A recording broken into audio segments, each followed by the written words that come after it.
When The Last of Us TV show was first announced and they cast Pedro Pascal as Joel, I think we all expected them to keep his character around as long as possible because he was really the star power of this series. But with the latest episode, we found out that that isn't the case, and now gamers are going through Joel in 1 PTSD again. But average audiences are not happy with what they've seen, and I think their ratings are about to tank. I have a few different things to show off, but before I get into the topic, if you enjoy the content I create, check out the links in the description, join the community in my live streams, and consider supporting through Patreon or YouTube memberships. Now, back when this was initially announced and season 1 came out, I don't really think that there was anything controversial to be had because ultimately, yes, they didn't need to do a ton of crazy CGI or stunts, so it's not like it could really be messed up unless they completely altered the writing. And generally, people liked season 1. There were still some complaints. It was not a 10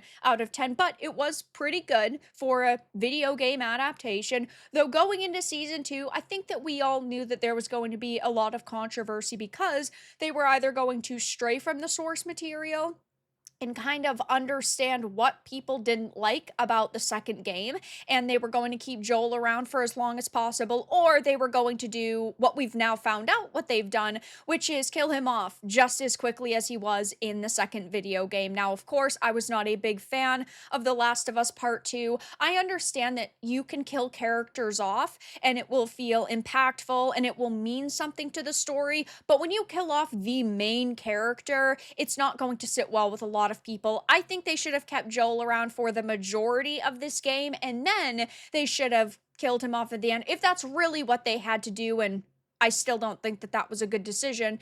And now that the show has done it, boy, oh boy, are we seeing 2020 happen all over again. Tons of people who are furious, voicing their opinions on social media, taking to Rotten Tomatoes to leave their 1 star, saying how disappointed they are. And I think that now that Joel is gone, we are going to see the ratings for this series tank. I think the viewership is going to drop. I think that the consensus is going to change from this is really good to I'm really not impressed. And well, as you can see, that's already happening given it's at a 54%. But before we get into that, if you haven't already watched the episode, it does differ a little bit from the video games, but this whole entire season was going to have to, because one of the major things that people ended up liking about The Last of Us Part 2 was the fact that you initially start out really hating Abby, and then some people felt compassionate for her by the end of the game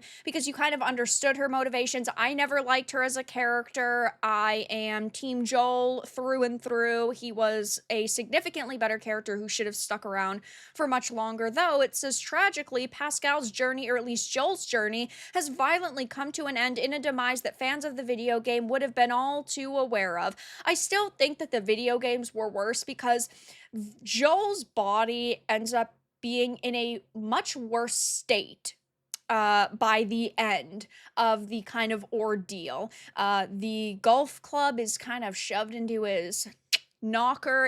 It's much more brutal, at least in my opinion, but this is always going to be a major problem when adapting something to live action because we know that when it comes to TV, you want the family friendliest version of something, even if it's supposed to be for mature audiences. If you recall the end of season 1, Joel saved Bella, who is believed to be immune from the deadly infection from the radical militia group of Fireflies who intended to carry out a non-survivable surgical procedure to find a cure. Joel killed many people during his rescue mission, one of whom was the father of Caitlin Deaver's character Abby, who now seeks revenge, vowing when we kill him slowly. But kind of going through it, it says, though, Ellie manages to find the outpost, but before she can save Joel, is overwhelmed and beaten by the other WLF members. Pinned to the ground, Ellie witnesses Joel's last breath as Abby rains down one last fatal blow upon his head with the golf club, which, yeah, I mean, we all knew was going to happen. An unconscious Ellie, who has been spared by the WLF, is then woken by Dina, who takes her and Tommy, who has also been spared, back to safety. Now, how does it differ from the game and in the show, the episode deviates from the game in its big set piece, which revolves around an assault on the town of Jackson by a massive infected. In the game, the town itself is never under siege. Abby and her group's encounter with Joel does, however, play out similarly to the game, as in the game, Abby shoots Joel in the leg before torturing him with the golf club. Overall, just a very bad decision, in my opinion, in the video game, in the TV show. None of it is good.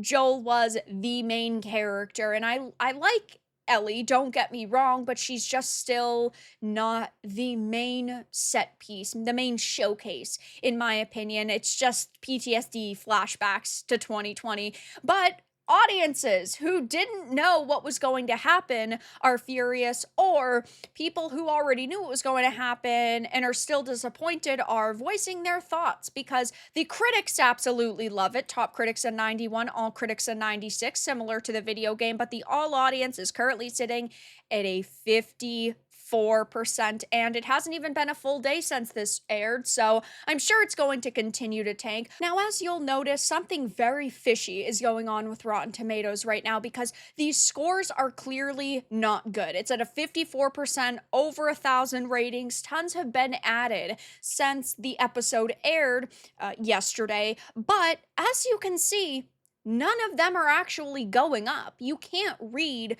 these brand new reviews being left by people. I mean, if you start scrolling down, it goes back, April 17th, April 16th, April 15th. So since episode 1 had aired, and Rotten Tomatoes is not actually allowing people to, at this point in time, voice their thoughts on episode 2 of season 2. But the score is still being brought down by these thousands of ratings that are being added. So, not particularly shocking to see Rotten Tomatoes protecting the mainstream kind of gaming and also Hollywood companies, because that's just what they do.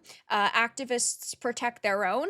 Over the next few days, I'm sure that some will be left, but I bet right now what's happening is their internal system is marking all of them as review bombing, so they're not actually being added, even though the score is being changed. But people are still going to voice their takes. You cannot silence people. I mean, look at the score for the game. If you didn't know, it's at a 5.8. We said years ago we didn't like the direction they took the game in, but they doubled down with the show, and then people still didn't like it. Like, did they think that magically audiences weren't going to love Joel in this show? Did they really think that people were just going to change their opinion because you cast Pedro Pascal? It makes no sense to me. I loved this show up until the second episode of the second season. I am so disappointed with the route they take. It kind of ruined the show for me, and I don't even want to watch the next episode anymore. Not cool. One of the best games in terms of graphics, gameplay is still bottled by the shit writing. So there are some people even talking about their experience with the show and also the video game and the newer ones.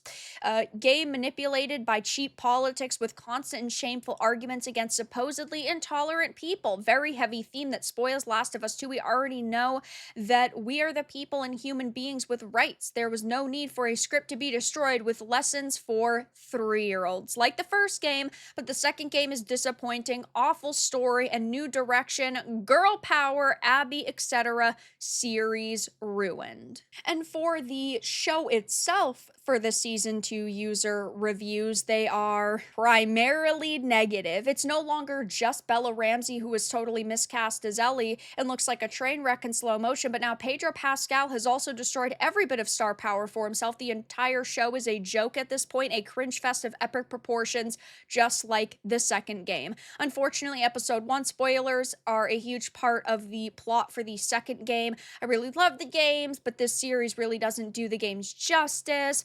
It's just like The Last Jedi. Story and messaging for modern audiences. Clickers look good though, so 1 point. Extremely disappointed, even shocked at the lack of imagination, and what should have been a relaunch to the series after such a long wait. Definitely not the case. Fatal miscast that ruined the whole season. The second season of The Last of Us fails to capture the emotional depth and authenticity that made the original games so compelling. The biggest issue lies in the miscasting of Ellie. Bella Ramsey's portrayal feels drastically different from the character fans know and love. Ellie's fierce, nuanced personality from the games has been replaced with a performance that lacks the same intensity and emotional range. Yeah, I do not like Bella Ramsey. She was good for the 3 scenes she had in Game of Thrones, and that was literally it. She definitely doesn't deserve kind of the star power that she has now, but I think they were hoping she was going to end up being an Ellen Page, where she was going to kind of, grow up and then be beautiful, but then be able to be typecasted because she looked slightly younger. And then they were going to be able to pull a Cinderella story on her every movie where it's like, wow, she's a quirky, weird girl who looks younger, but actually she's beautiful and she's fierce. And that's clearly not going to be the case, that's for sure. So, yes, ultimately, things are not going very good right now for The Last of Us Season 2. I think that people are definitely going to be voicing their opinions over the next couple of days on how disappointed they are with the direction the show has gone in. And I think over the next few weeks, we are going to see the viewership for this tank. I don't think it's going to hold now that they don't have Joel to kind of fall back on anymore. Maybe they'll give him a few flashbacks, but that obviously can't be the majority of the rest of the season. So I think that's going to be a big problem for them, and people are not happy with what they've seen so far. And it is hilarious to watch normal TV goers think to themselves, oh my god, they just ruined what could have been a phenomenal series. But that's all that I really had to discuss in this video. Let everyone know your thoughts in the comments below. If you enjoyed this, give it a like, and if you didn't, give it a dislike. I appreciate your support either way, but I'll talk to you all again in the next video really soon.